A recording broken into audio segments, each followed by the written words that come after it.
Hello, everyone. Welcome back to yet another political episode. So we are continuing to honor the legacy of Charlie Kirk, and as we continue to, we got to talk about the overall consequences of the assassination of Charlie Kirk. It's important that we do not make politics out of someone's assassination, and we don't seek political advantage out of someone's death and suffering. And that's why I really want to come out and say that our channel is not embracing that. But we have to admit that young people, this is a question that a lot of young people have. A lot of people, like Republicans, where do we go after Charlie Kirk? Because I used this analogy before. It's like a kid who's learning to ride a bike for the first time. First, you have training wheels, and then second, you have the parent or the sibling pushing the little kid on the bike without the training wheels, giving them a head start. That was Charlie Kirk. Okay, that was Charlie Kirk. He was giving us, these young people, a head start by pushing the kid on the bike, and eventually you let go. And Charlie Kirk has let go. He has left this world, unfortunately, as devastating as it is. But we knew, Charlie Kirk isn't going to live in the world forever, and eventually there would be a time where Charlie would have to retire, or Charlie would leave, and eventually young people would have to carry it by themselves. And that time is now, unfortunately, as devastating as it is. And we're going to see if young people will move without the voice and the teachings and the advice of Charlie Kirk. Turning Point USA will continue to expand and exist. But it's not the same without having Charlie Kirk being that role model, being that idol for our young people. So it is very difficult to determine, but I will tell you, polls have responded. There has been a lot of movement in registration since the death of Charlie Kirk. There's been a lot of polls in favor for Republicans. Does this mean that Republicans are suddenly now the favorite? I have always argued that they were the favorite. I mean, we are the party of common sense. You cannot convince me that the Democrats are way favored than Republicans. They have an approval of 19% on a good day. So I would say that is not necessarily a party that's viewed favorably by the American people. And although there are people like the Republican Party, there's a lot of views that contrast on most Americans. Like, I would say marijuana, they're like, oh yeah, I don't really agree with that, or abortion, I don't really agree with that, but let's just be honest, I can find common ground on the Republican Party and many other issues, and it's better than joining this toxic political party that celebrates the death of people that they politically disagree with. So yeah, that's when it comes to that. So we're going to go ahead and take a look at new registered numbers. You'll see that I want to believe, yes, Democrats are still leading in North Carolina. I made a mistake in a later video, like 2 weeks ago, saying that Republicans still have the lead. But that lead for Democrats is significantly shrinking. You'll see that Republicans have gained a net of 215 in the last votes of registered voters in the last couple days, and it somehow spiked after the 10th. Of course, that is the death of Charlie Kirk being there on September. So we got to talk about these said states, and obviously talk about the role of college voters in the states of Pennsylvania and North Carolina, which are states that Republicans have gained in the last couple days and weeks when it comes to registration prior to the death of Charlie Kirk, the assassination of Charlie Kirk. So we're going to go ahead and look at that. Past elections, compare. All right.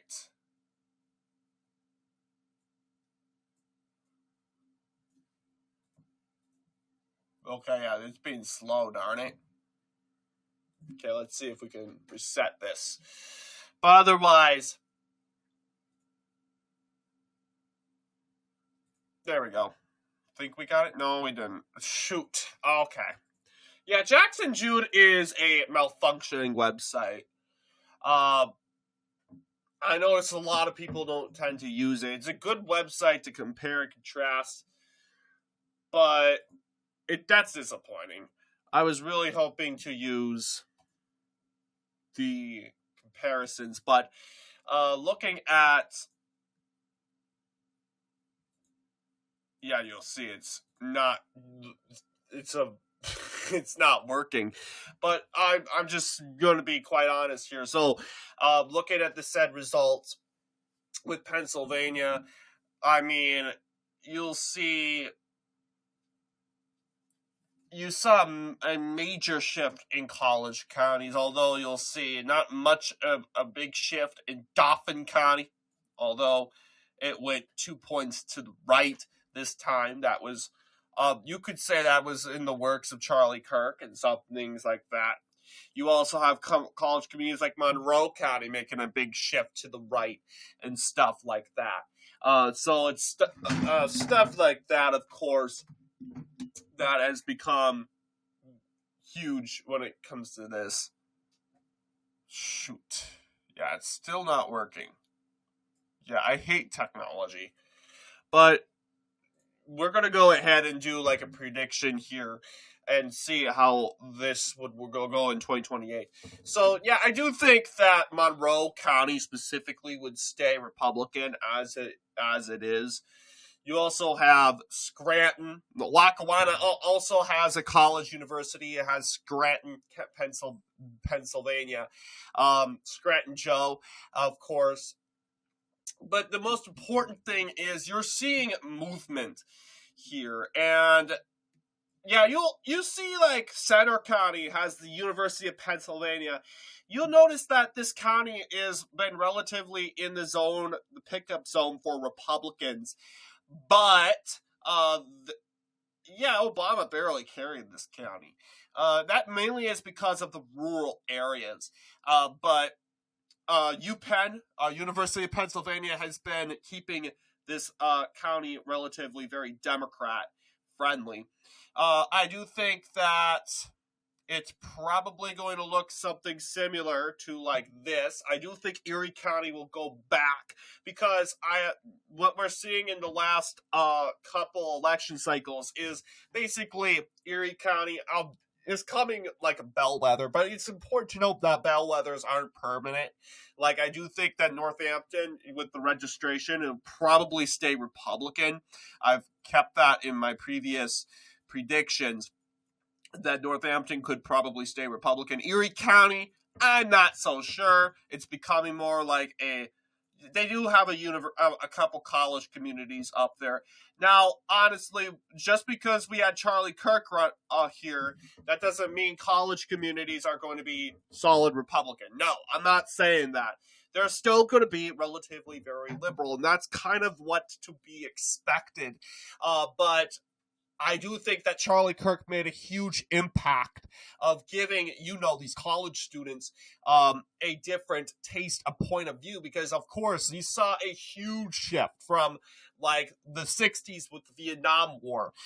You had the hippies and the boomers, the anti-war hippies and all that stuff, the peacekeeping people, and that was just pretty much anti-war culture, because back then conservative society valued war, and they valued the fight against communism. Now today, war has become a very antagonized belief. But you see the youth, the communist new youth, they can care less about war. We see wars going on right now. They can care less about Ukraine. They can care less about the Congo. And what's going on in Syria, along with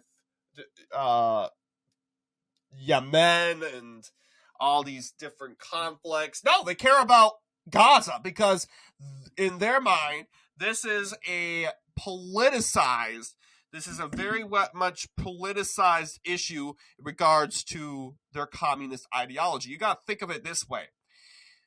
It's like their religion. And the narrative is, okay, Israel is the occupiers. They just popped out of nowhere. They were not. They originally came from Europe, and they're generally more whiter. It's true. They're generally more whiter compared to Palestinians. So it's about race. It's also about economic wise.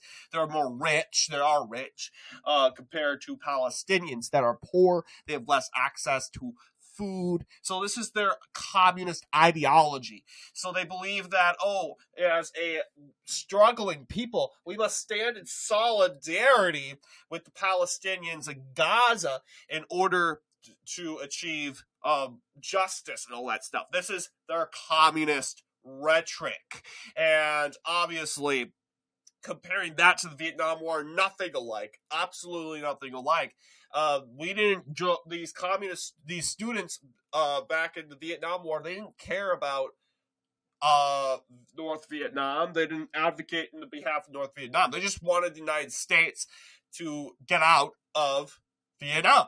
And some people here will say rightfully so. Now you're even seeing a lot of these anti-Vietnam War protesters, former protesters in the Republican Party, because the Republican Party has taken an anti-globalist approach, like in conflicts like Ukraine. But now you have the Democratic Party now embracing globalism, and this is not popular amongst younger audiences, especially conservatives. You even have neoconservatives like George Bush. You don't see young people run around with George Bush paraphernalia and Dick Cheney paraphernalia. You don't see that. They are generally unpopular.